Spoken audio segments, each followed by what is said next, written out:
4-5 घंटे से बगैर पानी सब छोड़कर ये जलसा को कामयाबी करने के लिए हमारे मुसलमान बहना हमारे भाइयों ने 5 घंटे से यहाँ बैठा हुआ है कि कांग्रेस पार्टी को माइनॉरिटी भाइयों ने कितना प्यार करते हैं, कितना मदद देते हुए यहाँ इंदिरा पार्क धरना चौक में देखे तो पता लगेगा। भाई इस जलसा का मतलब कोई चुनाव नहीं है। इस जलसे में हमारे कांग्रेस पार्टी वरिष्ठ नेतागण आप लोगों को वोट मांगने के लिए ये जलसा नहीं बना है। ये जलसा बना है इसीलिए ये देश को आजादी दिलाने के लिए कांग्रेस पार्टी ने बहुत सारे कुर्बानी ने दिए और इस देश में जो निजाम सरकार ने चलाया था हैदराबाद स्टेट, ये हैदराबाद स्टेट को ये टुकड़े ले जाके कर्नाटक में डाले, दूसरे टुकड़ा ले जाके महाराष्ट्र में जमा कर दिए, तीसरा टुकड़ा आंध्र प्रदेश में मिला है। 70 साल सरकार चली, ये 70 साल में अपने भला के लिए अपने हैदराबाद जो निजाम नवाब ने जो छोड़कर चला गए उनके निशाने उन जो उम्मीद रखकर जो आंध्र प्रदेश में मिला है वो उम्मीद पूरी नहीं हुए। इसीलिए हमारे बच्चों हमारे नौजवानों नौकरी के लिए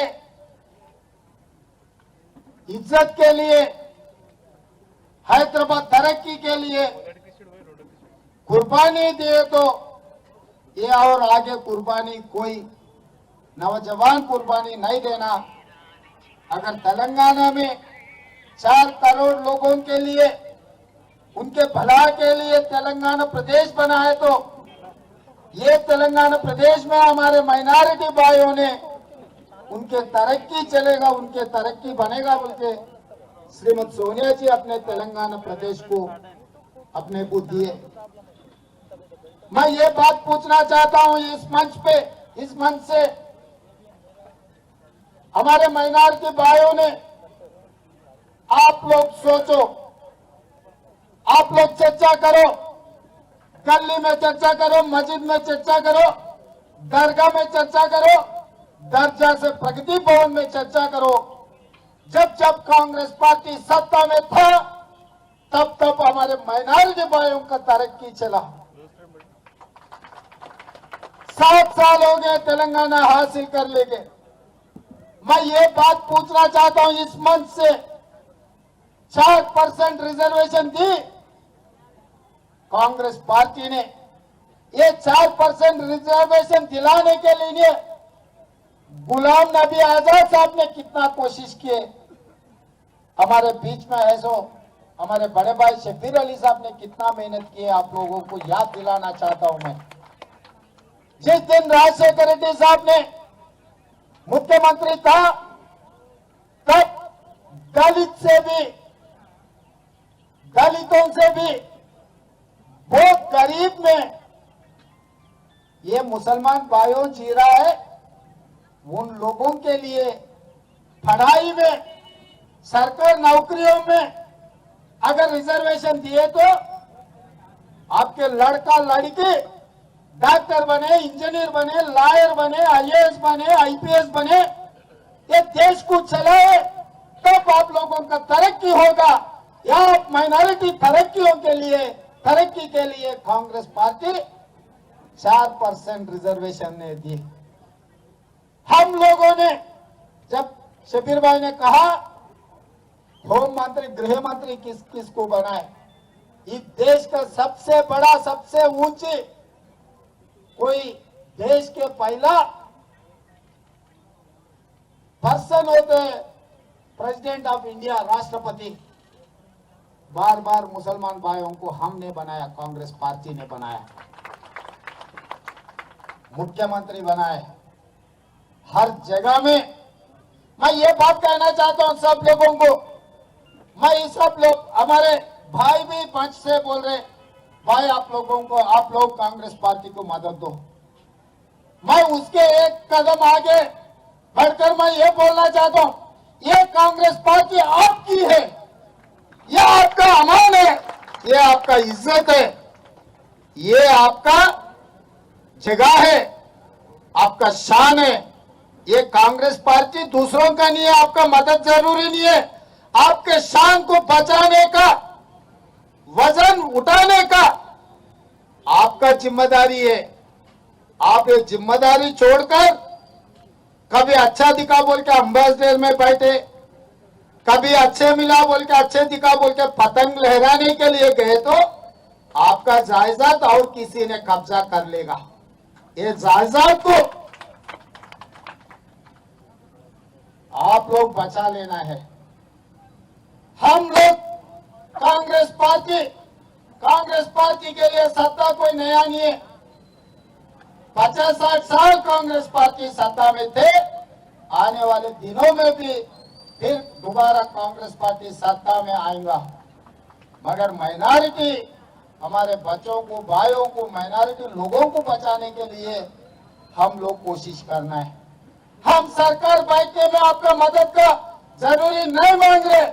अगर हम लोग अपोजिशन में बैठने के लिए 150-200 सीट रह रहे तो हम मोदी को जो शासन लागू कर रहा है पार्लियामेंट में, ट्रिपल तलाक के खिलाफ, एनआरसी के खिलाफ, सिटीजन अमेंडमेंट के खिलाफ, ये सब शासन लागू करने के लिए पार्लियामेंट में मोदी कोशिश किए तो अगर हमारे जेब में कांग्रेस पार्टी के हाथ में 150-200 अगर एमपीआर रहे तो इतना हिम्मत मोदी जी करता था क्या? आप लोग सोचो। आप लोग ये समझ रहे हैं कि भाई हम केसीआर को वोट दे रहे, भाई हम मसद साहब को वोट दे रहे, और कहीं गए तो जगनमोहन रेड्डी साहब को वोट दे रहे, और कहीं गए तो समाजवादी पार्टी को वोट दे रहे। मैं एक बात पूछना चाह रहा हूं, ये लोग हिम्मत से मोदी के खिलाफ लड़ेगा क्या? आप बोलो। हमारा जाति दुश्मन है बीजेपी से, हमारा जाति दुश्मन है। ये हिंदुस्तान में, ये दुनिया में मोदी को रोकने का ताकत खाली कांग्रेस पार्टी को है और किसी को।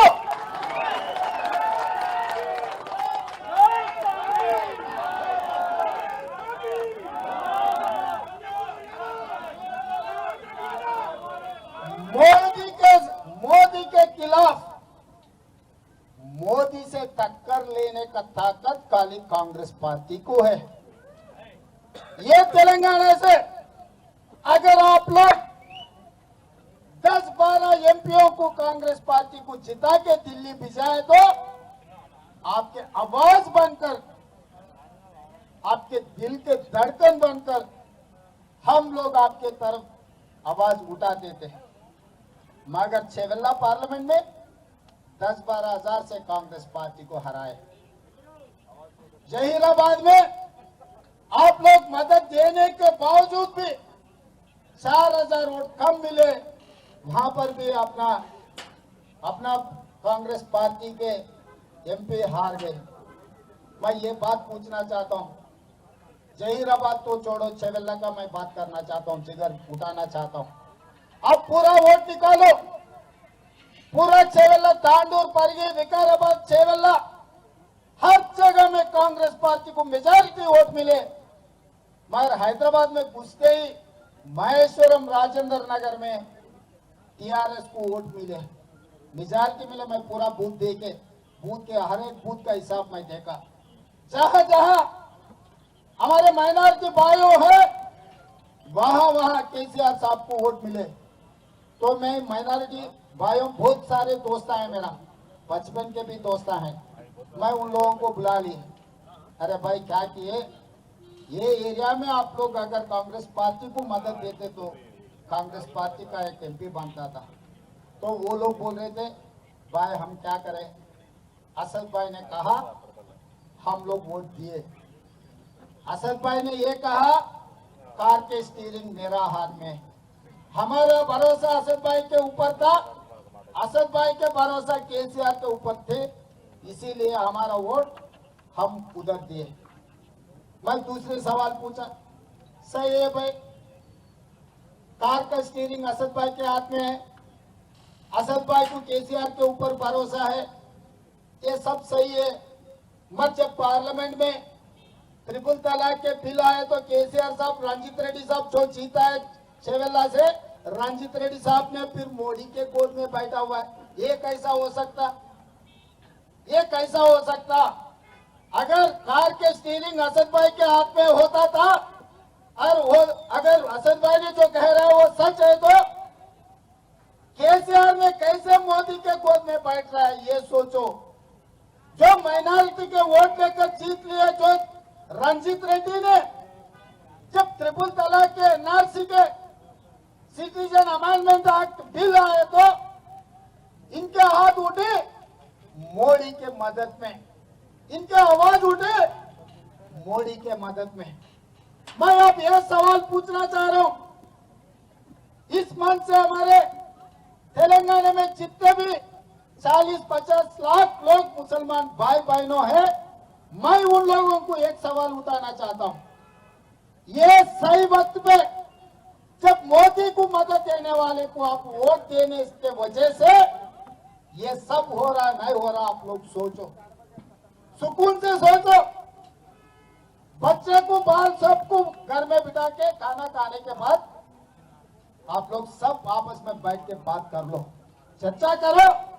मैं इसीलिए मैं हमारे मुसलमान भाइयों से एक ही गुजारिश है, अभी हम लोग वोट के लिए ये जलसा नहीं लगाए, हकीकत बोलने के लिए ये जलसा लगाए।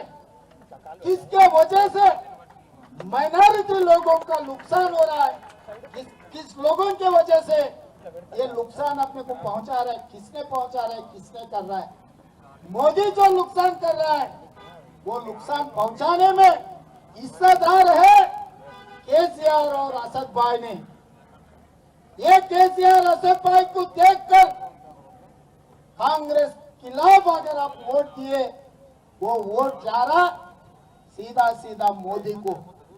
इसीलिए मैं ये याद दिलाना चाहता हूं, जब यही केसीआर ने कहा अपने रिजर्वेशन के बारे में, अपने गरीबी के बारे में, दलितों से भी नीचे है माइनॉरिटी बोले तो ये 10 लाख बांटने का काम क्यों माइनॉरिटियों को नहीं दे रहा है। जो न पढ़े लिखे जो बच्चों को छोड़कर जो ऑटो चलाने वाले, टैक्सी चलाने वाले, पान डब्बा चलाने वाले को, साइकिल पंचर डालने वाले को अगर 10-10 लाख लोग अगर उन लोगों को मिले तो उनका तरक्की बनेगा ना, तरक्की के लिए वो लोग काम कर लेगा। और 2015 में जीएचएमसी इलेक्शन आया था, मैं हमारे माइनॉरिटी बहनों को मैं याद दिलाना चाहता हूं, तब हर मुसलमान गलियों में ऑटो ले आकर खड़े करके मुसलमान बहनों को ले जाके दारुस्सलाम में लाइन लगवाया। 7 एमएलए माइनॉरिटी एमएलए बैठकर उसके लेटरेट के ऊपर दस्तखत कर दे के इलेक्शन होते ही आपको डबल बेडरूम घर मिलेगा। अभी शबीर राणा बोले, हमारे अजमत भाई बोल रहा, सुधीर कमीशन के हिसाब से 43% कुछ कम 50% मुसलमान भाइयों किराए के घर पे रह रहे हैं।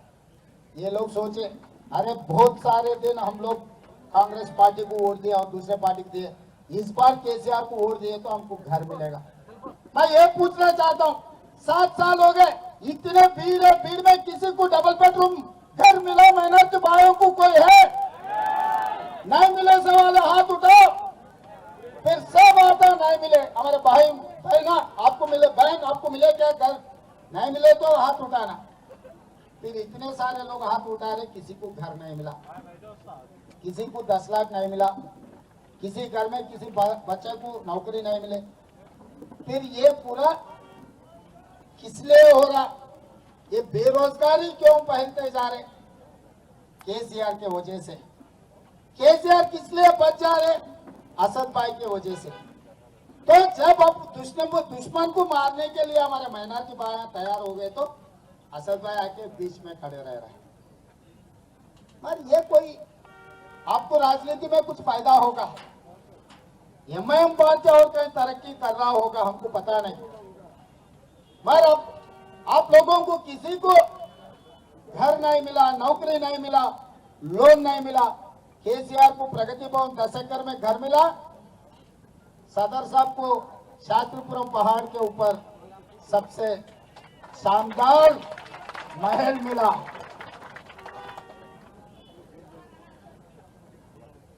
दस एकड़ का अंजन भाई बाजू से कह रहे हैं, और 10 है 15 है मुझे तो पता नहीं। पहाड़ के ऊपर तो शानदार महल मिला, पैलेस तो मिला। अच्छा है, अपना ही है, वो भी अपना भाई है, उनको पैलेस मिलने दो, और सोना भी मिलने दो, और चांद क्या बोलते हीरे भी लेने दो, मोती भी लेने दो, मगर हमको तो डबल बेडरूम घर तो दिलाओ सदर साहब। हमको हीरे मोती सोना चांद किसी कुछ जरूरी नहीं है, हमारे पढ़े लिखे सो नौजवानों को नौकरी दिलाओ। नाले में कीड़े जैसा जीना पड़ रहा है, हमारे माइनॉरिटी भाइयों को कम से कम डबल बेडरूम का घर दिलाओ। ये दो नहीं दिलाए तो कम से कम कुछ काम कर लेने के लिए 10 लाख लोन तो भी दिलाओ। फुक्कर में नहीं चाहिए हमको, कम से कम लोन दिलाओ। हम मेहनत करके तेरे 10 लाख को और दो मिला के 12 लाख फिर वापस पहुंचा देंगे।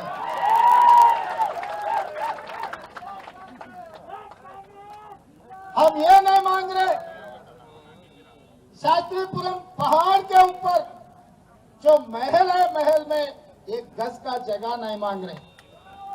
गजवन में जो फार्म हाउस है, 1000 एकड़ में जो केसीआर साहब का फार्म हाउस है, फार्म हाउस में 1 इंच का जगह भी नहीं मांग रहे हम लोग उधार भी नहीं मांग रहे, बीज नहीं मांग रहे, हम हक मांग रहे। ये हक के लिए हम लड़ेंगे, हम मरेंगे। आप लोग तैयार है क्या?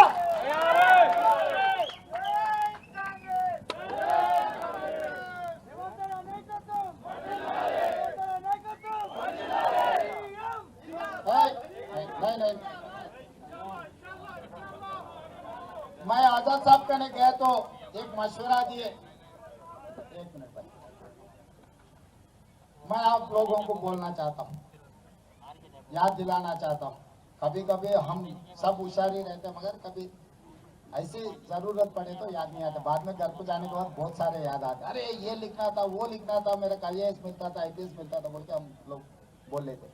मगर अब आने वाले दिनों में क्या करना है याद दिलाना चाहता हूँ। एक राजा था, उनके राज में सब लोग सुकून से जी रहे थे, मगर एक राक्षस आधी रात को सब सो गए जब देखकर राज में घुस के लोगों का पूरा लूटना, मारना, खत्म करना, जनता के खून पीना, ये सब सारे वो राज को लूटने में लग गए उन्होंने। फिर 2 महीने तक वो दिखता ही नहीं। 2 महीने फिर पूरा पहारा कर करके अगर ऐसे अपन सो गए तो फिर दोबारा वो राक्षस आ रहे। तो राजा ने ये किया, पूरे नौजवान बंदों को पूरा तैयारी करे, पूरा अलग के 2 महीने के बाद फिर आया राक्षस। ये सब लोग मिलकर राक्षस को पकड़ लिए, झाड़ को बांध दिए, पैर का पैर तोड़ दिया, हाथ का हाथ तोड़ दिए, गला काट दिए, सब काट दिए। फिर भी वो नहीं मर रहा। कुछ समझ में नहीं आया राज को। अरे राक्षस को तो हम पकड़ लिए, झाड़ू को बांध दिए, उनका पैर काट दिए, हाथ तोड़ दिए, गला काट दिए, सब काट दिए, मगर वो तो मर रहा नहीं।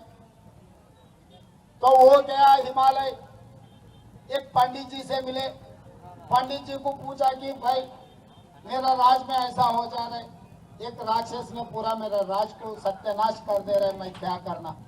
तो वो पूरा जन्म कुंडली देखा और राक्षस का, तब वो पंडित जी ने ये कहा, राजा उनको हाथ काटो, पैर काटो, दिल तोड़ो, गर्दन तोड़ो, कुछ भी तोड़ो, वो मरने वाले नहीं है, उनका जान है तोते में। वो तोते हैं 7 समुंदर के पार कहीं छुपा के रखा। अगर कोई राक्षस को मारना है तो तोते को मारो। वो सुन लिया आगे, राक्षस करने नहीं गया। महाराजा सीधा सीधा उनके नौजवान लड़कों को बोले 7 समुंदर के पार आगे तोता है, तोता को मार दिए तो काम हो जाएगा। ये बंदे सब लोग गए, तोते को उठा के राज में लाए। तब सबके सामने एक एक हाथ पैर ये वो, बाद में गला भी दबा दिए, राक्षस तो मर गए। तो तोते को पकड़ना। अभी मोदी राक्षस है, मोदी का जान तोते में है। वो तोता है केसीआर में। अगर आप लोगों को मोदी को मारना है, गद्दे से उतरना है तो तोते को मारो। तोता है केसीआर, है नहीं? आप समझ रहे, कार को वोट डाल रहे। कार हैदराबाद गली से निकलकर दिल्ली जाने के बाद मोदी घर में घुस रहे, कार का मत भूल बन जा रहे। पार्लियामेंट में बिल आए तो सबसे ज्यादा आवाज टीआरएस एमपी लोग दे रहे मोदी को मदद में। फिर वो आवाज कम होना, आवाज को दबाना बोले तो पहले यहाँ कार को टायर का टायर, स्टीयरिंग का स्टीयरिंग अलग अलग निकाल के जुमरात बाजार में बेच देना। इधर उधर बेचा तो फिर वो ऐसा किया पूरा जमा करके फिर बुकिंग करेगा। जुमरात बाजार को कार भिजाए ना, फिर भगवान को भी नामुमकिन हो जाएगा, नामुमकिन हो जाएगा उसको छोड़ने में। अगर भगवान चाहे भी, अल्लाह भी चाहे तो भी फिर कार तो जोड़ेगा नहीं। वो कार को जिम्मेदार बाजार भिजाना है। जो स्टीयरिंग जिनके हाथ में उनको दवाखाना को चलाना है। जिसके हाथ में स्टीयरिंग है वो बाइक को दवाखाने को भिजाना है, इलाज करने के लिए। कार को तो जिम्मेदार बाजार भिजाना है। मेरे कोई दुश्मनी है किसी से, वो मेरा दुश्मन नहीं है, अपना ही भाई है, अपने परिवार के है, मगर थोड़ा बिगड़ा हुआ है, बस उतना ही। बिगड़ा हुआ भाई को फिर घर पे ला लेना, क्योंकि वो अपना ही है। कुछ भी हो, 2-4 थप्पड़ मारना, फिर घर पे ला लेना, होता ही है नहीं। अपने छोटे भाई अगर, अपने बड़े भाई अगर कोई कुछ 19-20 किए तो शबीर भाई जैसे बड़े लोग, बड़े नेता लोग बिठा के हम लोग आपस में लड़ लिए, मैं अगर अजमत लड़ लिए समझो, शबीर भाई जैसा बड़े आदमी बुला के अरे ऐसा नहीं करना, नहीं नहीं ऐसा बोल के समझा के चलाने के लिए, घर चलाने के बोल देते। अब इसीलिए मैं सोहेल भाई को ये गुजारिश करना चाहता हूँ इस मंच पे, बहुत शानदार, बहुत दिन के बाद हैदराबाद शहर में कांग्रेस पार्टी और माइनॉरिटी भाइयों का आवाज सुनाने के लिए मौका दिए। ये मौका यहीं छोड़ने का नहीं है। हर जिले में जाना, वो आवाज ऐसे पहुंचाना, हर गली में, हर गरीब घर को पहुंचाना, दिल को पहुंचाना, हर दिल को जागरना, हर आदमी को जाकर आने वाले चुनाव में कांग्रेस पार्टी सत्ता में आए तो मुसलमान भाइयों का तरक्की बनेगा। उनके पढ़ाई लिखने के लिए जो 2 लाख नौकरियां खाली पड़ा हुआ है, 10-12% मुसलमान भाइयों को नौकरी मिले तो भी 20-25 हजार नौकरियां मिलती, 20-25 हजार अपने लड़की लड़कों को अगर नौकरी मिला। मैं शबीर भाई को और यहाँ ऐसो वाले को याद दिलाना चाहता हूँ, श्रीशैलम में जो पावर हाउस जल गए ना, एक मुसलमान लड़की वो पावर हाउस में शहीद हो गया। तो उनके परिवार को हम लोग अच्छा बुरा पूछने के लिए उनके परिवार को मिलने को गए। उनके वाली साहब ने ये कहा, साहब अल्लाह ने यहाँ तो लेके गए, मगर मेरा लड़की जो इंजीनियरिंग पढ़ी, नौकरी मिली कांग्रेस की वजह से, 4% का रिजर्वेशन देने की वजह से है मेरे घर में दुख।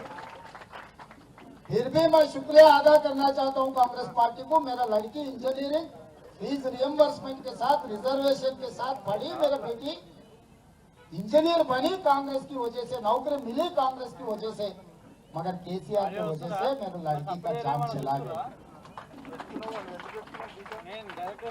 हम तरक्की के लिए काम किए तो केसीआर साहब ने अपने जान लेने के लिए कोशिश कर, मजहब को टुकड़े टुकड़े करने में लग गए। ये टुकड़े टुकड़े पार्टी में वो शामिल हो गए। ऐसे टुकड़े टुकड़े करने वाले को शहर छोड़कर भागना वो लोग। ये जो भी दलित बंधु या गिरिजन बंधु जो भी दे रहे गांव में दे रहे अच्छा ही है। माइनॉरिटी बंधु दिए तो शहरों में जो मुसलमान गरीबी से गरीबी है ना, उन लोगों को मिलेगा ये पैसे। इसीलिए हम लोग इस मंच से केसीआर को ये याद दिलाना चाहते हैं, हमारे माइनॉरिटी वोटों से तुम गद्दी पे बैठे, अगर देना है तो हर गरीब मुसलमानों को 10 लाख रुपए दो। अगर हम खींच लेना है तो तेरे गद्दे खींच लेंगे, पैसे भीख मांगेंगे नहीं। वो गद्दे हमारा है, हम बैठेगा, हम दस्तखत कर लेगा।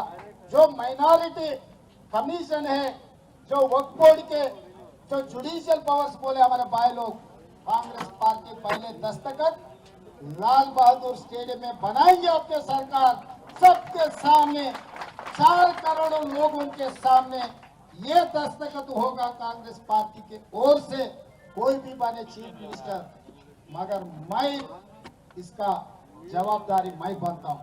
कांग्रेस पार्टी के तेलंगाना के सदर होते हुए वो मेरा जिम्मेदारी है, क्योंकि मुख्यमंत्री बनने का सब पार्टी निर्णय करेगा, मगर अभी मैं जिम्मेदारी मैं उठा रहा हूँ।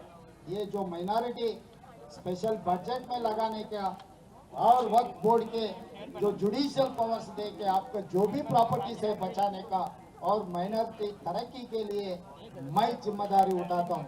आपके भाई समझकर, आपके दोस्त समझकर, आपके साथी समझकर आप लोग कांग्रेस पार्टी के साथ कदम कदम आगे चलो। ये सब काम करने का जिम्मेदार मैं उठाता हूँ यहाँ। और हमारे जग्गू दादा तो आपको पता है ना, जग्गा रेड्डी साहब ने इमरान प्रताप गढ़ी के शाने वाले अच्छा जलसा पूरा 5 लाख के जलसा बनाने वाले हैं। वजन हमारे जग्गू दादा उठाने वाले हैं। हम लोग सब एक बार हाथ उठा के उनको मदद देना है। जय कांग्रेस, जय जय कांग्रेस। धन्यवाद मित्रों।